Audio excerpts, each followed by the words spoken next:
2008-ci il avqustun 8-i Dünya Pekin Olimpiyadasının açılışını izləyərkən Qafqazda tarixin gedişatına təsir edəcək bir müharibə başladı. This was the scene early on August the 8th, 2008, as Georgian rockets pounded the breakaway region of South Ossetia. Tarixdə bir gündə Rusiya ilə Gürcüstan arasında cəmi 5 gün davam edən, lakin nəticələri bugünə qədər hiss olunan müharibəni xatırlayırıq. 1990-cı ilin əvvəlləri Sovet İttifaqı dağılıb, Sovet İttifaqının respublikalarından biri olan Gürcüstan öz müstəqilliyini elan edib. Elə bu vaxtı Gürcüstanın daxilində separatçılıq meylləri baş qaldırıb. Abxaziya və Cənubi Osetiya Gürcüstandan ayrıldığını bəyan ediblər. Qısa müddətli müharibədən sonra Rusiya bölgəyə öz sülh məramlarını yerləşdirib. Gürcüstanın mərkəzi hakimiyyəti Abxaziya və Cənubi Osetiyaya nəzarət edə bilməsə də, dünya ictimaiyyəti hər iki bölgəni Gürcüstanın ayrılmaz tərkib hissəsi olaraq tanımaqda davam edirdi. Rusiya öz sülh məramlarını bölgəyə yerləşdirməklə bərabər bölgə sakinlərinə Rusiya pasportlarını da verirdi. Bu nisbi sabitlik 2008-ci ilin əvvəlinə qədər davam etdi. 2008-ci ilin aprelində gərginlik daha da artdı. NATO-nun Buxarestdə keçirilən sammitində Gürcüstana üzvlük planı MAP verilmədi. Bu da Tbilisidə böyük məyusluğa səbəb oldu. Eyni zamanda Rusiya hökuməti Gürcüstan prezidenti Mikhail Saakashvilinin ölkəsini NATO-nun tam hüquqlu üzvü olaraq görmək istəyindən dərin narahatçılıq keçirdi. Yay aylarında Gürcüstan və Osetiya arasındakı təmas xəttində atışmalar intensivləşdi. Bəzən vəziyyət artilleriya atışlarına qədər gərginləşirdi. 7-8 avqust gecəsi Gürcüstan prezidenti Mikhail Saakashvili Cənubi Osetiyadakı separatçı qurumun mərkəzi şəhəri Sxinvalidə nəzarəti ələ keçirmək məqsədi ilə konstitusion nizamı bərpa etmək adı ilə hərbi əməliyyat keçirmək qərarına gəldi. Bu addım münaqişənin açıq qarşıdurma mərhələsinə keçməsinə səbəb oldu. Hər iki tərəf toqquşmanın başlanğıcında kimin ilk atəşi açdığını bir-birinin üzərinə atırdı və bir-birini günahlandırırdı. Avqustun 8-də Rusiyanın 58-ci ordu birləşmələri Rok tunelini keçərək Cənubi Osetiya ərazisinə daxil oldular.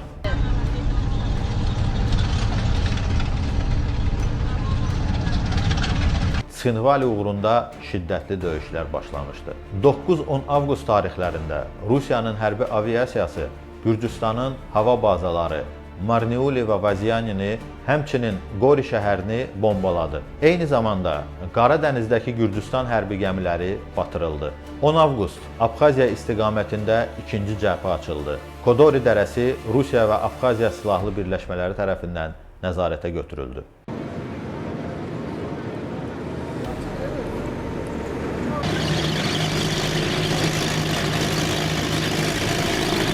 Avqust ayının 11-i və 12-si Rusiya qoşunları sürətlə Gürcüstanın daxilinə irəlilədi. Qori şəhəri, Poti nəzarətə götürüldü və Rusiya qoşunları paytaxt Tbilisiyaya yaxınlaşmaqdaydı. Avqust ayının 12-si demək olar ki, müharibənin qırılma anı idi.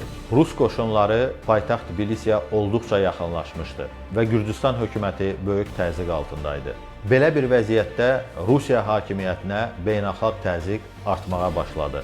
Avqustun 12-si Polşa prezidenti Lech Kaçinskinin rəhbərliyi altında Ukrayna, Latviya, Litva və Estoniya prezidentləri Gürcüstanın paytaxtı Tbilisiyə gəldilər və prezident Mikhail Saakashvili ilə bərabər mitinqdə çıxış etdilər. Bununla Qərb Gürcüstana özünün tam dəstəyini nümayiş etdirmiş oldu. Münaqişə zamanı Gürcüstanın qonşusu və müttəfiqi olan Azərbaycanın tutumunu da vurğulamaq yerinə düşər. Gürcüstanın hava məkanı bağlı olduğu üçün Polşa prezidenti Lech Kaçinskinin rəhbərliyi altında prezidentlər Viktor Yushchenko və Pribaltikalı prezidentləri daşıyan təyyarə Gəncə şəhərinə eniş etmiş və prezidentlər buradan Tiflisə getmişdilər. Həmçinin Azərbaycan Gürcüstandan gələn qaçqınlar üçün öz qapılarını açmış və imkanları daxilində humanitar yardım göstərmişdi. Prezidentlərin Tiflisə səfərindən bir neçə gün sonra dönəmin AB sədri Fransa prezidenti Nikola Sarkozy Tiflisə səfər etdi.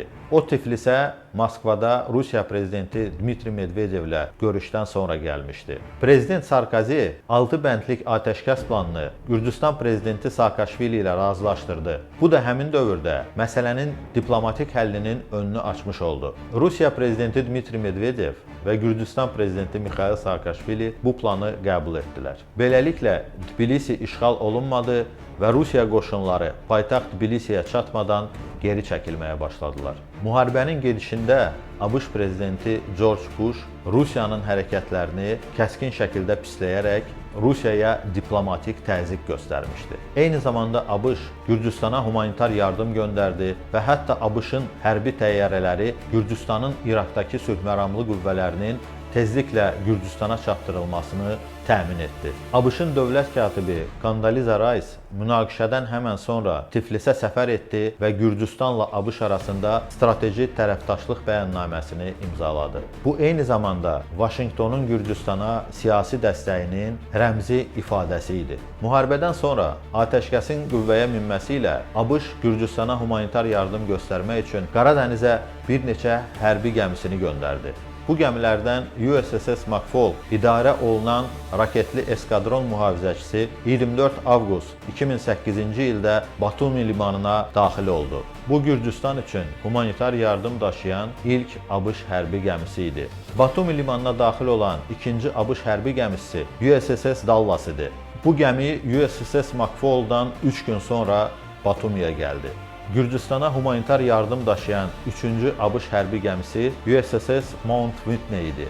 6-cı donanmanın bayraq gəmisi olan bu gəmi Gürcüstanın Poti limanına humanitar yardım daşıyan ilk NATO gəmisi idi. Maraqlıdır ki, McFaul və Dallas gəmilərinin Qara dənizə girişi münaqişədən xeyli əvvəl Türkiyə ilə razılaşdırılmışdı. Bu iki gəmi münaqişə başlamazdan əvvəl region donanmaları ilə planlaşdırılmış bir sıra tədbirlərdə iştirak etmək üçün Qara dənizə giriş icazəsi almışdı. Bu da öz növbəsində Boğazlar Konvensiyasına uyğun tələb idi. Bununla belə, Rusiya bu gəmilərin Qara dənizə gəlməsindən narahat olmuş və şübhə ilə yanaşmışdır. 13 avqustdan etibarən atəşkəs qüvvəyə mindi. Rusiya qoşunları tədricən Gürcüstan ərazisindən çıxmağa başladı. Poti, Qori kimi şəhərlər Rus qoşunlarından təmizləndi. Lakin Cənubi Osetiya və Abxaziyada Rusiyanın hərbi mövcudluğu saxlanıldı. 26 avqust 2008-ci ildə Rusiya bu iki ərazinin müstəqilliyini rəsmən tanıdı. Bu addımı